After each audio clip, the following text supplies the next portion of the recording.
I baked a birthday cake for Tina myself, and she asked me to take it to her first love's place. In the pouring rain, I heard him sing happy birthday to her softly.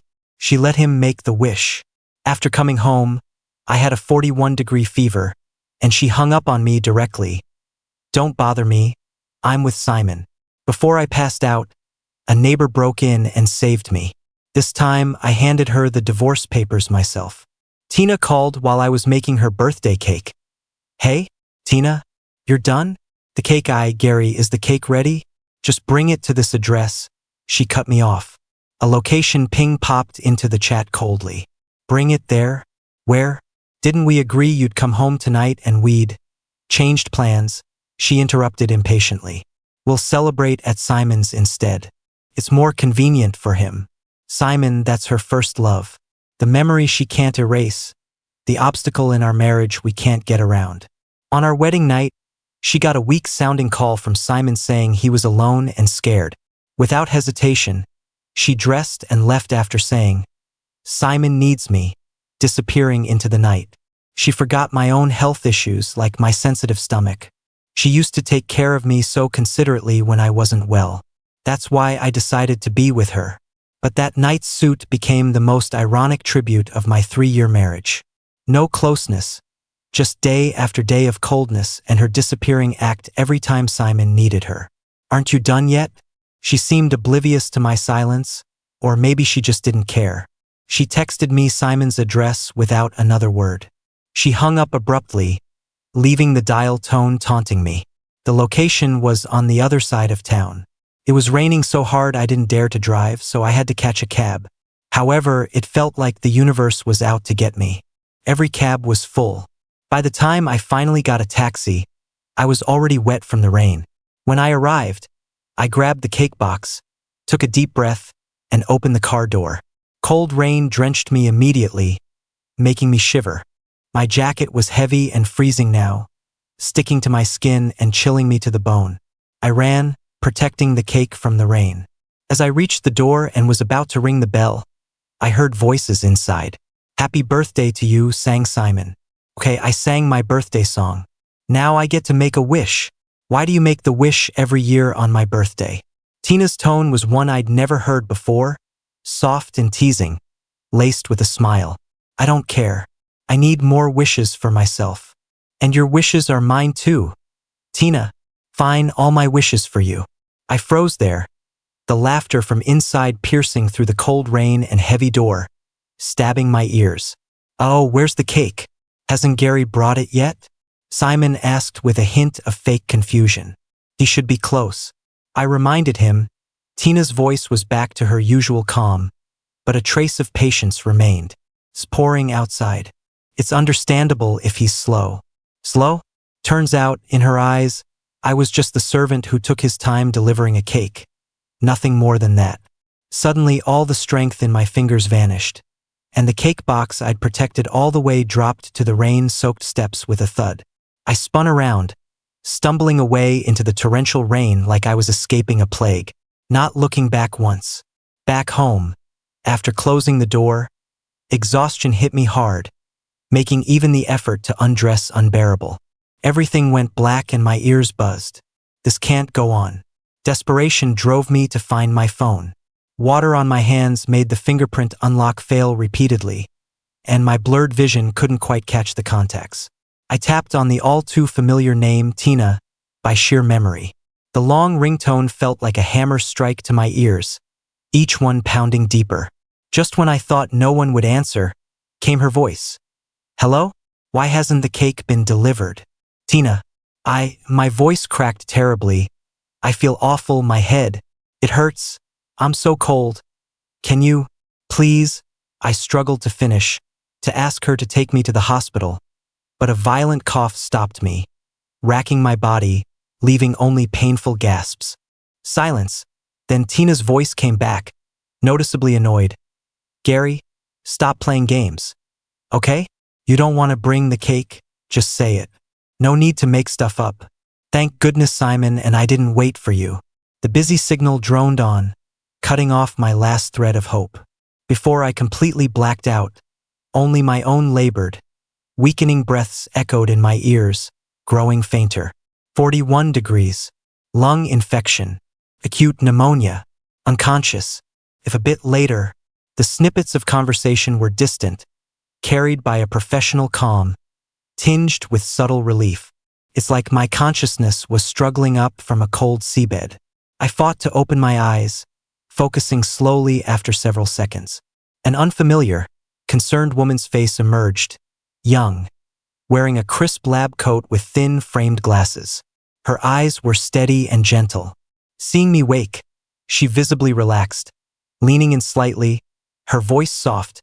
"You're awake? How do you feel? Don't worry, you're in the hospital. I'm Annie. I live across from you." Annie? A neighbor? The young doctor I'd barely seen? Scattered memories began falling into place. Rain, a ruined cake, laughter through the door crack. Tina's "stop it. It wasn't a dream." Dulled despair coated by realization swept over me, cutting deeper than any fever or pneumonia could. My throat felt raw and burning.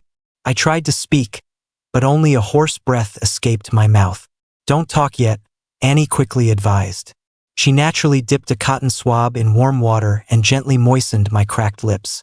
"You have a high fever, acute pneumonia, and you even fainted for a moment.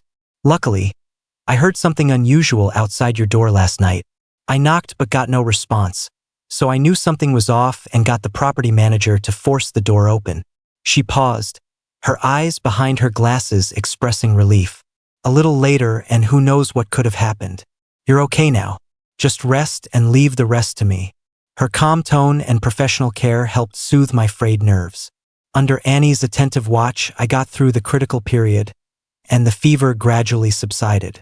As my neighbor and lifesaver, Annie would stop by after work daily, sometimes bringing light porridge, sometimes just asking a few questions, always with a perfect sense of timing and space.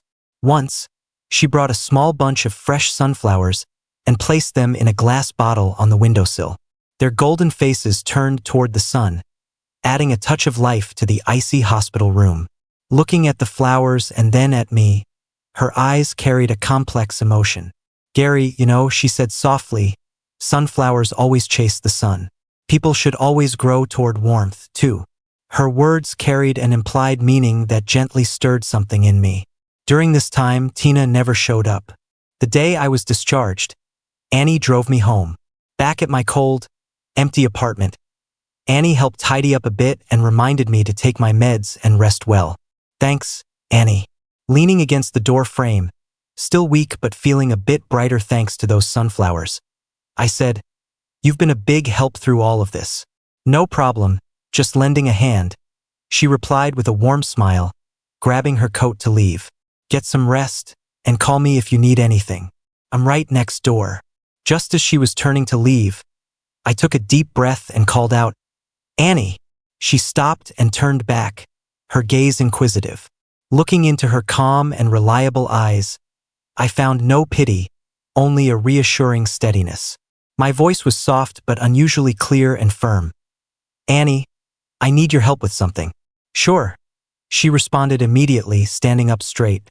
"I want a divorce." Those words brought an unprecedented sense of relief. I couldn't keep going like this. I wanted to end things with Tina. Annie's eyes flickered briefly, then filled with a light I couldn't yet fathom. "All right," she answered crisply. "What do you need me to do?" I admitted, a bit embarrassed, "I don't really understand the legal stuff and I don't have the energy to run around law firms. Could you introduce me to a reliable divorce lawyer? I want to draft a divorce agreement, quickly if possible." Annie nodded immediately. "No problem. I know a very professional and principled marriage lawyer with a great reputation. I'll contact her and let her know your situation and what you want so she can start on a draft quickly. Once you feel better or are ready, I'll go with you to meet her and sort out the details." Her quick and professional response, with no extra words, felt like a solid support I could finally lean on. "Thank you, Annie." This time, my gratitude was filled with so many complex emotions: appreciation, trust, and a resolve to start anew. "Don't mention it." She gave me a deep look, which seemed to say, "You've finally stepped out," feeling gratified. "Rest well and leave the rest to me. Sunflowers, remember, need to grow toward the sun. Mentioning sunflowers again, she left with an encouraging smile, gently closing the door behind her. As for Tina, the woman in whom I had invested all my passion and hope, she vanished after that night. No calls, no messages. It was like the husband seeking help on a stormy night was just an inconsequential episode to her. When she got the divorce papers, she probably didn't care at all. A little after my discharge, I went for a follow-up checkup at the hospital. As I entered the hospital lobby, a startlingly familiar figure suddenly appeared before me. Tina. She was carefully supporting someone, her movements almost reverent. The person in her embrace was Simon. He looked a bit pale, dressed in a soft casual outfit, one hand over his chest, with a pampered yet satisfied smile. My heart stopped, and my blood seemed to freeze instantly. Why were they here? Simon's gesture, an absurd and terrifying thought, struck me like lightning. At that moment, Simon saw me too. His eyes widened in momentary surprise, replaced quickly by unabashed smugness and provocation. He gently tugged Tina's sleeve, speaking just loud enough for me to hear. Tina, look, it's Gary. Tina looked up at the sound, her brow furrowing in immediate disdain upon seeing me. She instinctively shielded Simon, as if I were some monstrous threat. What are you doing here? She snapped, her voice laden with evident distaste and suspicion. I tightened my grip on my medical records, all the resentment, anger, and unwillingness surging to the surface. Seeing her guard Simon so protectively, seeing his triumphant grin, lit a fierce fire inside me. Tina, is this hospital owned by your family? You can come, but I can't? My voice trembled from the mixture of emotion and weakness, yet sharp with defiance. What's the matter? Your dear Simon's delicate health acting up again, needing you, the official wife, to personally attend to him? Gary. Tina's face turned a stormy gray, scolding me sharply. Watch your words. Simon's just feeling a bit of chest discomfort, so I'm bringing him for a checkup. Quit causing trouble here. Am I being unreasonable? I'm shaking with anger. Tina, ask yourself honestly. 3 years of marriage, what do you take me for? Some kind of on-call maid? A prop for your parents? On our wedding night, you went to him. On my birthday, I was in the rain delivering a cake to him. I was burning up with fever, near death, and you hung up on me to be with him. What do you want now? My outburst drew some sidelong glances. Tina's face turned pale, and Simon looked all teary-eyed, shrinking closer to Tina. Enough, Gary. You're completely irrational. Tina was furious. Simon is 1,000 times better than you. At least he's considerate and doesn't whine like you, throwing tantrums everywhere. With all this drama, who would ever want you? Her cruel words made me go dark for a moment, and I swayed from anger and weakness. That's when a steady arm supported my shoulder, keeping me grounded. Tina, watch your language. Annie's voice was low, but there was an undeniable chill and force to it. I hadn't noticed her beside me, but her sharp eyes were fixed on Tina. Tina was clearly caught off guard by Annie's appearance. She recognized the doctor who handed her the divorce papers, and her face twisted in annoyance. You again? Annie? This is between my husband and me. Stay out of it. Husband? Annie's lips curled into a small, mocking smile, and her grip on my shoulder tightened. If I'm not mistaken, Gary has made it clear he's divorcing you. You're in the process of ending your marriage. Besides, bringing your lover here to publicly insult your not yet ex-husband, doesn't that embarrass you? You! Tina was at a loss for words, her face red.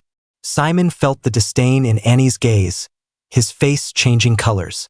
Annie ignored them, looked down at me, her voice softening with concern. Gary, your meds are ready. Let's get out of here, the air's not so great. With an arm around my shoulder in a protective gesture, she led me out without acknowledging Tina and Simon's glares. That hospital scene only strengthened my resolve to divorce. Once I felt a bit better, I contacted the lawyer again. I didn't want property or the house, just a quick, complete severance of this disgusting relationship. I faced Tina again at the lawyer's office. Tina arrived late as usual, wearing her typical look of indifference and impatience, as if she were signing an insignificant contract. She barely glanced at the revised agreement, then sneered. Giving up everything? What's your game, Gary? Acting noble? Trying to make me feel guilty? Just sign, Tina. My voice was tired but calm. Let yourself go. Let me go too. We're long past anything worth keeping. The past 3 years were just a ridiculous mistake. My calm seemed to sting her. She showed a flicker of stiffness before reverting to irritation. Fine. As you wish. Eager to rid herself of the hassle, or angry at my clear boundary, she hastily signed her name with a dramatic flourish.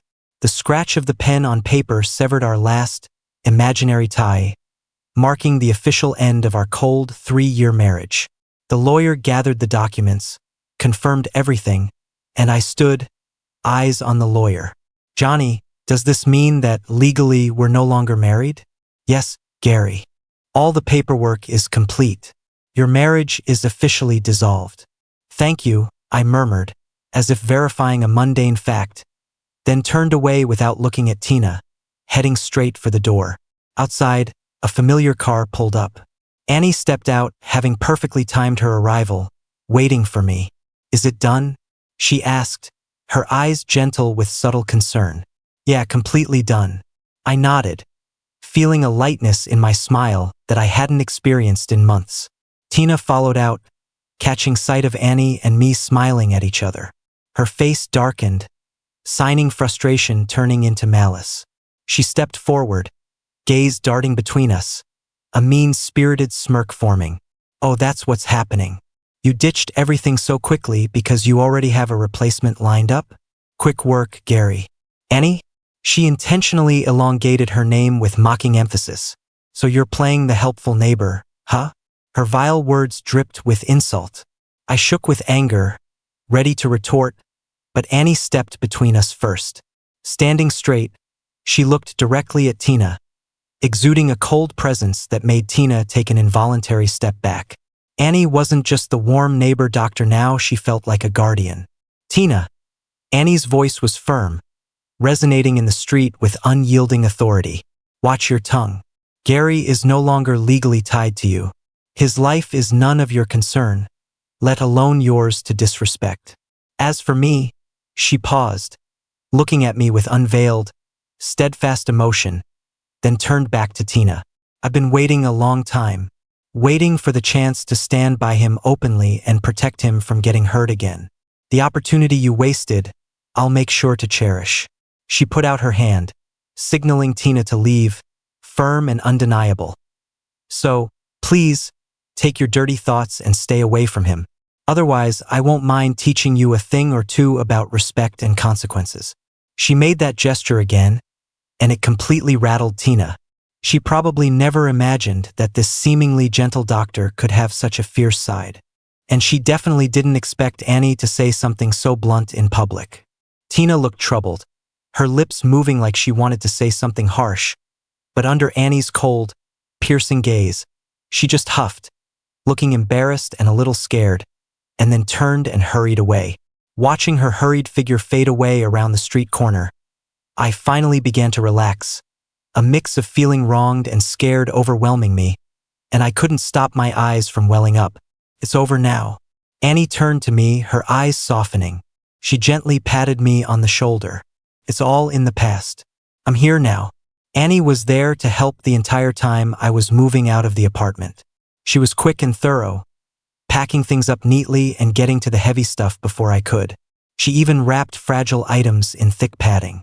Watching her busy, caring presence made me feel secure. While going through old stuff, I found an old photo in a dusty college album. It was taken backstage at a school auditorium during a speech competition. There I was, in a white shirt, holding a trophy, bursting with pride, next to a shyly smiling girl in a volunteer vest. It was a much younger Annie. Had we really met this long ago? I showed the photo to Annie, who was carefully packing books. Hey Annie, look at this picture. We met a long time ago. She paused for a moment, then a soft, slightly helpless smile appeared. She put down the book, walked over, took the photo, her fingers gently brushing over the image of a younger me. Yes, that was junior year. Your college hosted a citywide debate tournament. I was a logistics volunteer. You were so sharp and articulate in the finals, it was like you were glowing. Afterward, there was a crowd congratulating you, and I just sneaked in for a photo, hoping you'd notice me. She paused, looking at me with deep, slightly embarrassed eyes, nostalgic. Later, I found out more about you, learned your name is Gary, and that you were the best debater that year. But back then, I was just a nobody in med school watching quietly from afar. Later, I heard you had a girlfriend, and she was quite impressive. It made me hide my feelings. Her voice grew a little softer. Then, about 6 months ago, I saw your records in the hospital system. Realized you were married and living in the complex I was managing. Coincidentally, the unit across the hall from you became available.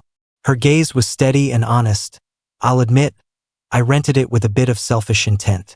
I wanted to be near you even just as a neighbor, seeing you around, knowing you were okay. I never meant to interfere in your life. Her voice wavered a bit. I couldn't bear seeing what you had to go through. I'm sorry. Had I been braver, sooner? Her words were warm and sincere, like a thawing force melting the ice around my heart left by the past. Turns out, that life-saving encounter was backed by years of careful watching and closeness. Annie, I looked at her, overwhelmed, but she saw my struggle. No pressure. She smiled gently, telling you this isn't about expecting anything right now. It's not a debt to repay. I just want you to know. She looked seriously. You've always been great, worthy of being cherished and treated right. Moving into a new home, starting fresh, I'll be here. As a suitor, waiting for you to turn and see me when you're ready for new possibilities. With Annie's quiet companionship, I was like a plant finally getting rain, able to grow past the shadow cast by Tina. Staring at a fridge devoid of dinner ideas, the doorbell rang. Annie stood there, eyes bright, holding a familiar thermal container. Hey, I made some yam and pork rib soup. It's light and good for the stomach, she said casually, as if talking about the weather. Taking the heavy container, warmth spread from my fingertips to my heart. Felt surreal. I used to cook for Tina, but she'd only criticize or say she wasn't hungry, never caring if I was, let alone cook for me. I teased. Annie, your house is on the east, mine on the west. Your on the way is quite a stretch, huh? Her ears seemed to redden slightly, but she remained adorably earnest. I was at a meeting at the community hospital, found a new route back. And your balcony angle is great for sunset and solving medical puzzles. I chuckled, the warmth in my heart like melting sugar. Is it for medical puzzles, sunsets, or making sure I eat? A bit of everything. She smiled warmly, now enjoy while it's hot. Yes, ma'am. I playfully saluted her, earning a serene yet indulgent shake of her head. Life started getting back on track. I found a job I loved, where I could use my skills, and slowly settled into online courses. The weekend afternoon was just beautiful with the sun shining bright. Annie came by and suggested we go for a walk at the nearby wetlands park. Want to go for a walk? Some fresh air would do us good. Better than being cooped up at home drawing, she said, leaning against the doorframe with a relaxed look, twirling her car keys in her hand. Sure, my neck's a bit stiff anyway, I replied, standing up and stretching, feeling my whole body loosen up. The path in the park was winding, with dappled shade from the trees. We strolled side by side, enjoying the rare leisure and each other's company. How's the new job? Is that grinning boss still giving you a hard time? Annie asked, her tone caring and her gaze serious. It's all right. He actually praised me today for the clarity of my plan. My eyes lit up as I couldn't help but share this small achievement with her. You wouldn't believe it. Last week he made me revise the PPT 8 times. By the 8th time, I almost popped the delete key off the keyboard to throw at him. I exaggerated with my gestures. Annie chuckled at my tale. Her low laugh was soothing as a feather tickling my heart. Wonderfully pleasant. Sounds worthy of a keyboard toss. But you held up, so kudos to you. She paused, a hint of pride in her voice. I told you you've got potential, you'll handle it. Your designs have spirit, they just need time to shine. Exactly, I said, a bit proudly with my chin up. That feeling of being acknowledged was amazing. Tina would just complain about the lights being too bright when I stayed up late to work. But that online design course is really tough. That 3D modeling software feels like it's mocking my intelligence. The interface is as confusing as a maze. Oh, which part has you stuck? Tell me about it? Annie naturally asked, stopping to focus on me. I'm not a designer, but I have a logical mind. Maybe I can help you figure it out? And so, along the quiet tree-lined path, it was just me ranting about the course and her gentle guidance and analysis.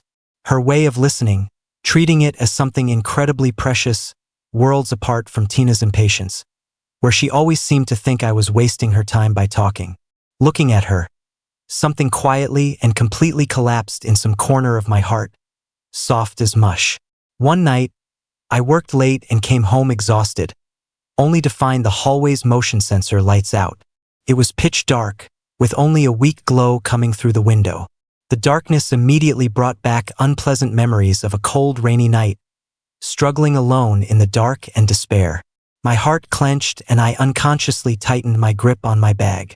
As I pulled out my phone to use as a flashlight, a bright circle of light bloomed at my feet, lighting up my way home. The sudden light startled me enough to step back. "Who's there?" I blurted out. Squinting, I looked towards the source of the light. The beam rested steadily on the ground in front of me, like a small safe island. In the soft glow, I barely made out a figure by the door, in pajamas with a jacket thrown over, hair slightly messy. It was Annie. "What are you doing here?" The shock of seeing her completely overrode any lingering fear. I stared in disbelief. How was she here? At this time? Dressed like that? Annie stood in the shadow of the doorframe, holding a flashlight. She seemed a bit apologetic, her eyes shining brightly and warmly in the light. "Did I scare you?" "Sorry about that," she said with an apologetic smile. "I just moved in right next door." "Next door?" I repeated numbly, not fully processing her words. "Wasn't that place empty?" "She moved in? Where?" She seemed amused by my reaction. Her smile deepening and with a casual tone, dropped a bombshell. "Yep, it was priced to sell quickly. Sounded like a deal, so I bought it. Thought it would surprise you." "Bought it?"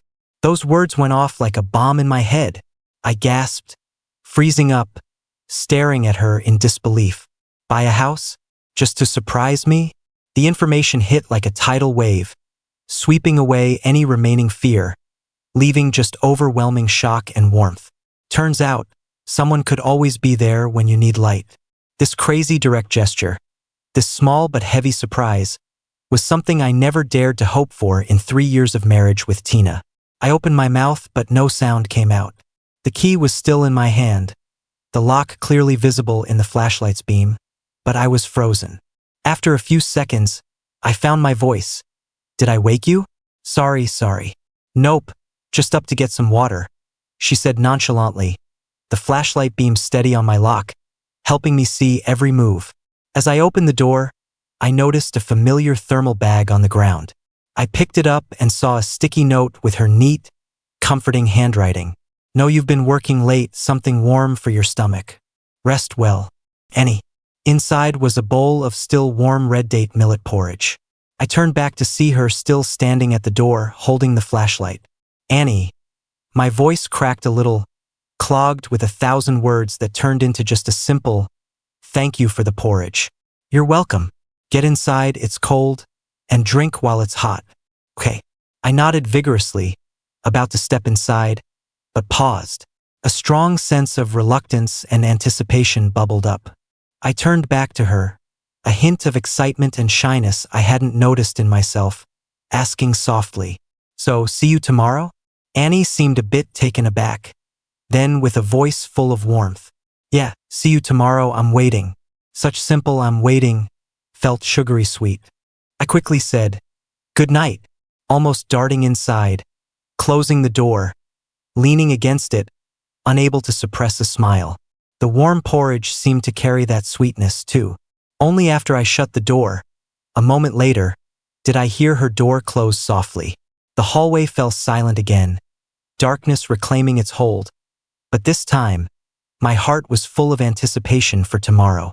This time, the light didn't disappear, it lived next door, and we agreed to meet the next day. A typical Friday night, Annie said her department was unusually free, invited me to a new riverside restaurant to celebrate my project's success. I happily said yes. The food was exquisite and delicious. We chatted about work and the fun stuff in life. The atmosphere was relaxed and cheerful. "Try this, it's their signature dish," she suggested. I was looking down when Annie suddenly surprised me from behind with a bouquet of roses. "From the moment I saw you in college, your light shone into my life. Later, fate brought us back together. Watching you weather the storms, struggle to rise from the mud, and slowly shine again, my heart ached, but I was so thankful. Thankful to be close when you needed it most. Gary, I love you. It's not pity, not impulse. It's a deep-seated desire, appreciation, and the wish to protect you for a lifetime. You ask why I always seem to be around, why I always show up. Because walking towards you is the only road I want to take in this life. Protecting you is my nature." Her gaze fell on the flowers, then deeply into my eyes. "Gary, they say confessions often start with a bouquet. Will you be with me?" Tears welled up unexpectedly, blurring my vision. The stark contrast between past coldness and the rushing warmth of the present was overwhelming. Tina gave nothing but neglect and hurt. But Annie, with all her heart and actions, built a warm, solid safe haven for me. She knew my wounds and cherished my strengths. She offered respect, understanding, meticulous care, and an unwavering choice. My heart was so filled with joy and comfort, it almost overflowed. I looked at her. Tears fell as I beamed the brightest smile, nodding hard through the lump in my throat. "I will. Annie, I will." A huge glow of joy and relief exploded in Annie's eyes. She stood up, wrapped me in a tight embrace. The gentle applause and joyful laughter resonated in the restaurant. Everything else faded into the background. I buried my face into her warm neck, inhaling her familiar scent, feeling her strong heartbeat. "I love you, Gary. I love you too, Annie." I held her as if holding the whole world. "Thank you for waiting, for loving me all this time." Days with Annie are simple and warm. News about Tina seems to surface unintentionally, like ripples on water. Once, at a cafe near our place, Annie and I were discussing my new design ideas. Next to us, two well-dressed gentlemen were talking. One spoke in a lowered, gloating voice, "Tina, she's not doing well lately. Oh, isn't she with her true love, Simon? Heard he treats her like a princess. He's indulgent, sure, but life's been rough. Our Jimmy works with her company. He said her home was a mess. That Simon, such a man, can't do any chores. Not like someone who could make a home. Back in the day with Gary, Tina always had hot meals waiting. Heard Gary knew the sweet to spicy ratio for her favorite sweet and sour ribs. Now, order in or let the maid cook and she's never satisfied. Changed maids over 10 times, and now nobody wants to work there. Last time her gastritis flared up, all she wanted was some porridge. Simon said it was troublesome and tossed her an instant pack instead. No way. She didn't say anything? What could she say? Her choice. Heard one night she wanted noodles after a late meeting. Simon just stormed off, her assistant ended up ordering takeout. Her face was priceless. I sipped my coffee feeling nothing inside. A while later, unusual signs appeared in the financial sections. Annie noticed on her tablet, "Seems like TG Group has trouble with their funds." I wasn't interested, just continued spreading jam on Annie's toast. Before long, rumors in social circles started swirling. Supposedly, Simon got into collecting antique paintings. Tina hesitated, thought the prices were too high, and the company's cash flow was tight. Simon threw a fit, accused her of changing, not loving him, not even supporting his small hobby. He stormed out, stayed in a hotel for days. Tina was at her wit's end, calming shareholders, and had to coax Simon back. Ultimately, that insanely expensive painting ended up in Simon's study. Simon's greed was insatiable. Tina's tolerance was steering herself toward the cliff edge. The collapse came swiftly and utterly. One weekend evening, After picking up some household items, Annie and I headed to a new restaurant nearby. Passing through the city center mall, a heated argument caught our attention. Under the mall's dazzling lights was Tina. She was desperately holding onto a well-dressed, arrogant man, Simon. Her face was a mix of chaos, anger, and humility. "Simon, you can't leave. Where did you put the money and the company seal?" Tina's voice was hoarse, trembling with despair. "The accounts are empty. The project's funding chain is broken. Creditors are blocking the doors. Tell me, what the heck did you do?" Simon flung her hand away, his usual gentleness replaced by unabashed coldness and disgust. "Tina, get your facts straight. That money was your allowance you willingly gave me. The seal? You handed it over drunk. Forgot already? The company's failures are on you, not me. Allowance? It was the company's lifeline. Billions. And those mortgage papers." Tina's eyes were wide with wrath, almost lunging at him. "I gave you everything. How could you do this to me?" "Everything?" Simon sneered, looking at her like trash. "Tina, what do you have other than some money? You're dull, rigid, don't even know what music I enjoy. Gary treated you like royalty, yet you ungratefully tossed him aside."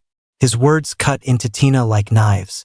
"No, Simon, I love you," Tina cried out, overwhelmed by the crushing blow. It drained all strength from her. Her tall frame wavered, and in front of everyone, she collapsed to her knees, clutching Simon's leg, tears streaming down her face. "Simon, I'm begging you. Please, return some of the money. The company can't go under. It's my dad's life's work. I'm begging you. For everything I've done for you, I'll give you whatever you want. Just don't leave me." The scene was intense. The once proud, cold woman who was always so harsh with me was now pathetically kneeling at the feet of her so-called true love, begging. Simon, on the other hand, looked annoyed and eager to shake her off. He yanked his leg away, almost stepping on Tina's hand with his expensive shoe. "Get off me! Don't touch me! Disgusting!" Simon snarled, adjusting his suit. His eyes briefly glanced over the crowd, meeting mine and Annie's gaze. Surprise flickered in his eyes, quickly replaced by a twisted, vengeful pleasure. He deliberately raised his voice, speaking to Tina on the ground, but it seemed intended for me too. "Tina, wake up. I never loved you. I only loved your money. Now that I have it, get smart and stop bothering me." With that, he walked off in style, heading straight for a pricey sports car waiting by the curb, and drove away without looking back. Tina was left kneeling pathetically, surrounded by onlookers either sympathetic or scornful, whispering among themselves. Annie gently put her arm around my shoulder. "Let's go. Don't let unrelated people ruin our appetite." I took one last look at Tina, kneeling on the cold tiles, seemingly abandoned by the world. There was no satisfaction in my heart, just a cold, detached indifference. This was the path she chose, the result of the true love she earned through betrayal and hurt. The news of TG Group's bankruptcy hit the financial headlines fast. Tina's properties and luxury cars were seized for debt. She vanished as if into thin air. I heard about her again on a chilly afternoon when I got a call from Annie. Her voice was somber. "Gary, there's something you should know. Tina's at our hospital in the oncology department. It's not looking good." Turns out, after her bankruptcy, Tina lived in a rundown apartment on the outskirts, lost in a haze. The drastic change in lifestyle, mental stress, plus a neglected stomach condition from her past socializing caught up to her. Her health deteriorated rapidly. Excruciating stomach pain, vomiting blood, severe weight loss. She held on until she couldn't and went to the hospital, only to be diagnosed with late-stage stomach cancer with multiple metastases. Annie found out and felt compelled to tell me, not out of pity for Tina, but out of respect for me. I had a right to know. A few days later, I got a call from a familiar number. On the other end, she sobbed brokenly about Simon's betrayal, the company going under, and the horror of her cancer diagnosis. In her cold, shabby apartment, she endured the pain and harassment from creditors, relying on the cheapest painkillers. She finally realized the depth of her despair without Gary. She remembered coming home to warm meals, the dish she casually mentioned craving appearing on the table the next day, and the nights I stayed up, making millet porridge when her stomach hurt. She remembered the birthday cake I was ordered to take to Simon's, which ended up shattered in the rain, seen by her as she left the next day. Those neglected, even despised, memories were now her only source of comfort. This understanding, bought at the cost of her life and dignity, was ironically tragic. She humbly begged me to visit her, to talk to her anything, even just to take pity on her. I listened calmly to her rambling confession and begging, then declared in the most composed voice, "Tina, none of this involves me anymore. I've moved on. I have a new life now, and I'm happy. If you have any decency left, just don't appear in front of me again." Tina's life, like the last dead leaf in the autumn wind, withered and rotted away quickly in a cold, unknown corner. I stopped looking for any news about her. Her name, along with that dark past, has been completely sealed and discarded in my mind. One afternoon, I unexpectedly got a call from an unknown number. The person on the other side introduced themselves as a nurse from the hospital where Tina spent her last days. With a tone that was part formal, part professionally weary, and a little sympathetic, they informed me, "Ms. Tina passed away this morning at 6:15 due to multiple organ failure caused by late-stage stomach cancer." The nurse hesitated, possibly out of a bit of compassion for the deceased's last moments, and added, "Tina was in a lot of pain when she went, but her mind was surprisingly clear. In those final moments, it seemed like she was remembering something. Sometimes she would call out Gary, say cake, and sorry, but mostly she would scream Simon and curse him. She cursed him for deceiving her, cursed him for his cold heart, cursed herself for being blind. In her last few hours, she kept crying, constantly muttering the word retribution. There was no one with her. Sigh. Holding my phone, I looked at the gray sky and the cold rain outside without a single ripple of emotion. In the end, she faced the grim reality of Simon's money-driven love and finally remembered all I had done for her. Unfortunately, this late epiphany held no meaning. Her hell was self-made. I exhaled softly, and the white mist formed a small patch of fleeting warmth on the cold glass, quickly disappearing, leaving no trace, as if that past was exhaled and vanished into the air. Turning around, I saw Annie just got home from work, carrying fresh vegetables and a lively fish, with little raindrops clinging to her scarf. She changed her shoes and looked at me with gentle eyes. "Would you like some fish soup tonight? It's cold, good to warm up." "Sure." The kitchen soon hummed with the sounds of cooking, and the delicious aroma of fish soup started filling the air. Annie, wearing an apron, busied herself at the stove while I stood by helping to wash vegetables, occasionally exchanging a few words, contemplating whether to add some white pepper to the soup for warmth. The warm light enveloped us, casting our soft shadows on the wall. The past is dead, and my future, bathed in this warmth and care, is unfolding with vibrant life.